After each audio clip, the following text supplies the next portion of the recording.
In this video, my friends, we play as America, the leader of the OFN, member of a strategic alliance known as the Entente, collaboration between the OFN and the Sosentern, with one goal, and that goal is to liberate Europe.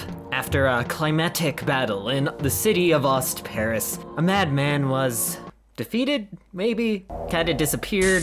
It's a complicated situation, for sure. At least his rule over Burgundy has collapsed, and it is now split between the French Republic, a democratic ally of the Entente, and the Ordnungsstaat, revived, now a puppet of Germany once again. Italy has also re-established the Algerian Union in North Africa, but outside of Europe, a threat looms. A new shogunate rises. A threat not only to our enemy, Japan, but to us too. It's honestly a kind of good thing that Japan will be a little weakened from this, but unfortunately, if Japan can't contain it themselves, then the responsibility will fall onto the Entente, and it will give Germany maybe the chance it needs to attack us. At least with Himmler gone, most likely, probably. We don't have to worry about anything crazy happening, I hope.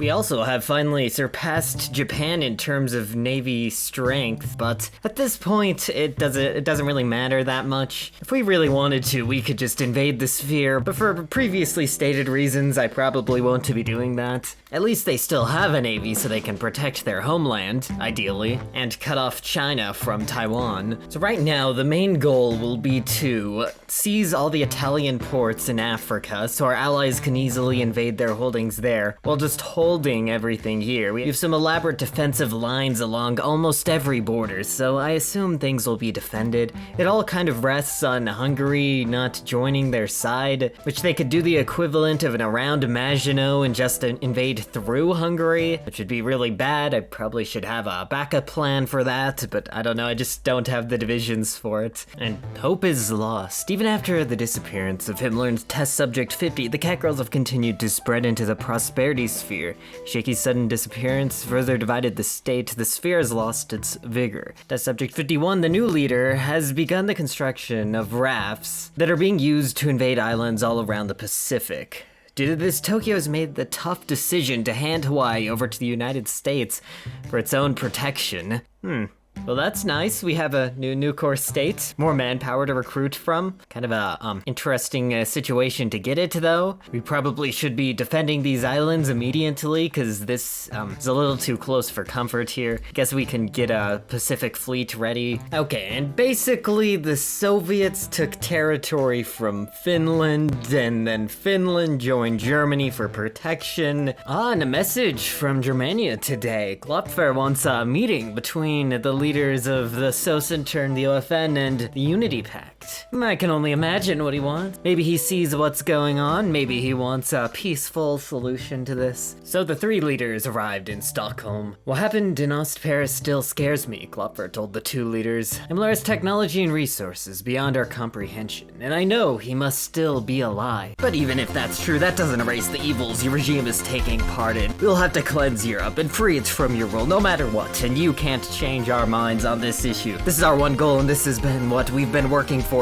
decades now. A shouting match soon began as the leaders regained their composure. The Fuhrer stood by his position that Himmler and the catgirls are currently the greatest threat to mankind. He demands that Reagan free Spain and France and turn Western Europe and the Balkans into a neutral buffer zone between the Entente and the Organization of Free Nations. Reagan could never accept such an offer. Victory is close. Yeah, we can't give up just yet. Especially we can't give up France and Spain and the Balkans as a buffer zone. Who knows? That could just let Germany easily invade them without any protection from us. I guess there's mutually assured destruction still, but yeah.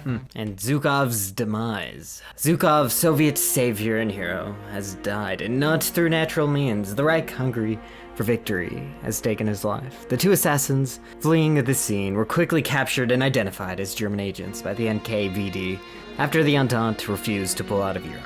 Glopfer knew that when things went down, his Reich would be the first empire crushed. Destabilizing Russia is his only hope, and it might just work. Who can save Russia now? He wants to point the finger at some guy who might not even be alive, while he pulls the strings instead. I see how it is. Might have to act sooner than expected before 2 German agents show up in our capital. The Fuhrer here has forced our hand, and this will be the best justification we'll ever get. Of course we can't start a nuclear war, of course we have to only take what we're able to. But I think this is the moment. The Germans are seeking to defend the old French forts of the Maginot, and if we attack fast enough here, they'll have to draw troops from all fronts, and then hopefully our defenses in the Balkans can hold, and in Russia, our ally can do his job.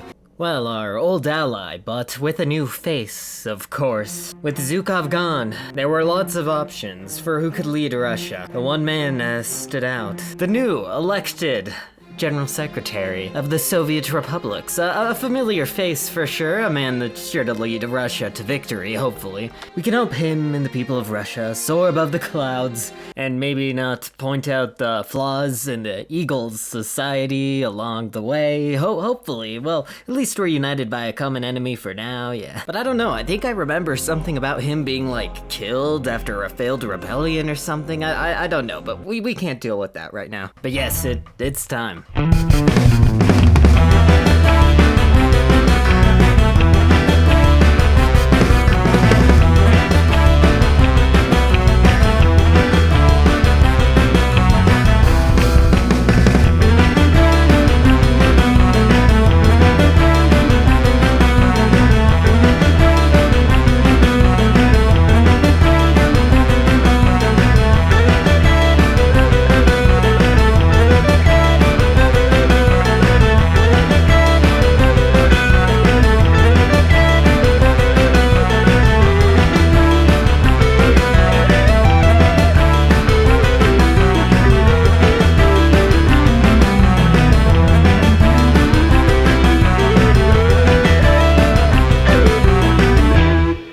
France has pretty much been restored. Now East and West Paris are united, kind of. They don't quite have Alsace, but yeah, that's been out of their hands for a while at this point. Russia isn't doing the best. They're kind of outmatched here, but at least they're holding on. We're going to try to help them somehow, though. We have a ton of divisions that were freed up here after taking out Albania. Now I think I'm going to make a new army group here to deal with Ukraine and help Russia. And the Germans pulled a classic World War I move, just overrunning a lot of our divisions and encircling a bunch up in Belgium, but we're kind of recovering from it, and we're making decent progress in Ukraine, so that's nice. Well, this has already been pretty crazy. The losses are kind of insane for something that hasn't been going on for that long, honestly. Yeah, I think it's probably time that we peace out for other reasons, too. This war can never really end without the world being destroyed. Since once Germany gets 20% towards capitulation, they will launch their arsenal at the Americas and destroy everything. So we might as well try to compromise. At least we have the upper hand now since we've been winning the war. Okay, so we worked out a deal to prevent the apocalypse. Everything's gonna be fine for the most part. So here's kind of the basics of the treaty. France is unified and Oranjestadt Burgund is gone forever. The Netherlands will get the Belgium part of Oranjestadt Burgund. North Africa will become independent from both Italy and the OFN and create the new North African Confederation. The Balkans will all leave the OFN and create the new Balkan Entente, guaranteed by the OFN though, to prevent future conflict in the region. The Soviets will get all of their claims, including Moscow and Leningrad, and the Entente Alliance will be officially disbanded with the creation of two separate factions, the OFN and the Sosintern. And that's where it stands, basically. Peace in Europe. Yes, I know, we did it. It was a marvelous work. It was great. It was difficult. Everybody's still happy, I guess, kind of. I'm sure Germany could be more happy, but they already have a ton. All they had to do was give Russia back its land. Also, Japan isn't doing a great job. At least they're safe on their island, but the cat girls, they're getting kind of dangerously close to the Sosin turn, and they share a border with Free Indonesia, who's in the OFN, so they're really starting to get a little too close for comfort. The siege of Beijing is taking place right now. It's a pity, though, that we didn't get free Italy, but this is great. This is a good accomplishment for Reagan as his second term winds to an end. But yeah, it's kind of weird now, having a southern border with a different faction, a different ideology, a different military alliance. It's weird. Communists, socialists. Maybe in the coming years, a political battle may not be the root of the conflict. It may be a war of individualism and capitalism against collectivism and socialism. The Soviet Union and India and Mexico. But Germany still does exist. I guess you could hardly call that 6-month conflict World War III. Kind of was, but nah. We're never going to be able to fight another war against them. There's nothing we can do to change this, since both them and Italy have an arsenal of weapons that could destroy the world. The only thing we can do is hope they change. And the siege of Beijing. The Chinese garrison could barely believe their eyes.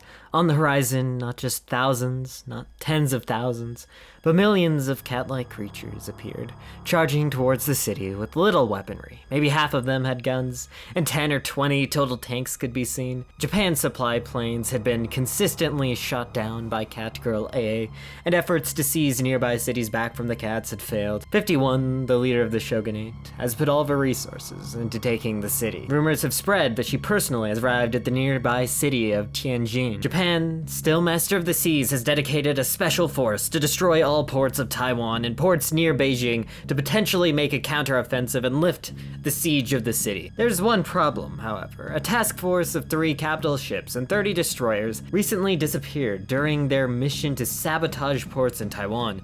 Few men survived, but all they did was ramble about a spaceship and an unbeatable army. With all this uncertainty, Japan's prime minister has made a difficult decision. The city of Beijing must be destroyed. With an arsenal of over 300 nuclear weapons, it would be an easy task. Of course, their own men still occupied the city. Of course, nearly 10 million people lived there, but the cat girls had all their forces concentrated. They would never have a better opportunity. And then it happened. We can't do this. Himmler is alive. That madman who led the Ordnungsstadt in Burgundy. That's unfortunate, but what does that have to do with anything? Kida, the Prime Minister of Japan, responded. He's working with the Catgirls. Himmler and a Test 50 recently escaped the Ordnungsstadt during a fight with the Entente using top-secret technology, and they didn't come empty-handed. The Ordnungsstadt successfully tested a nuclear weapon nearly 2 decades ago, and the Burgundian missiles now point at our island. If we destroy Beijing or Taiwan, they destroy Tokyo. Well, it's unfortunate, but we might have to sacrifice this little island of ours to save mankind.